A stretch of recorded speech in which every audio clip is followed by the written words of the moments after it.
Speaking, where was the moment where you said, this is what I want to do? The speaking happened accidentally. It was in 2000 and about 11, 2012. I was still a professional magician at that point. So I would be performing on weekends. I was running my online business at the time as well, Encyclopedia of Magic. And then Mhm. I remember we won an award back in 2013, Young Entrepreneur of the Year in Australia. When we won that award, I had to give an acceptance speech. Mm. And I remember doing that acceptance speech and oh man, they want me to speak for 10 minutes. What am I going to talk about for 10 minutes? Mhm. And now you can't shut me up. At the time, once I did that 10-minute bit, there was a man in the audience. His name was David Griggs. Good And name. then he came up and he said to me, I want you to speak at an event for me. Just accept it. This is an omen. And I was like, who is this guy? He wants me to speak for 30 minutes. This is insane. I don't know what to speak about 30 minutes.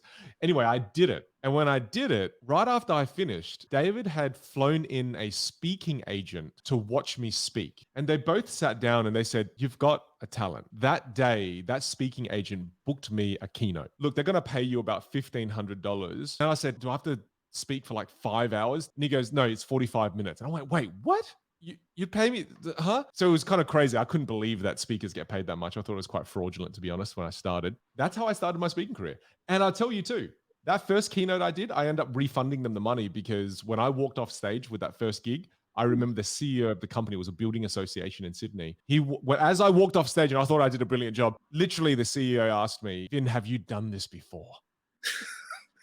And I went, oh man, what? I thought that was brilliant. And I refunded them the money because I felt so terrible. And I came home to my wife and said, I'm never doing this again. One of the very few reasons I think I'm still a speaker is because after 3 days of hating myself, the Mhm. CEO sent me an email. It was almost a 3-page email on how I can improve as a speaker. Oh, wow. And that was very encouraging. And he sent me the email because he said, I did expect you to give me the refund. So I thought I owed you this. That's how I got into speaking, man. And then after that, I fell in love with it. It Yeah. gave me so much more fulfillment than magic. Magic was only entertainment. I Mhm. wanted to not only entertain people, I wanted to educate and inspire and entertain. I wanted to do all those three things. Yeah, I think that's where we align.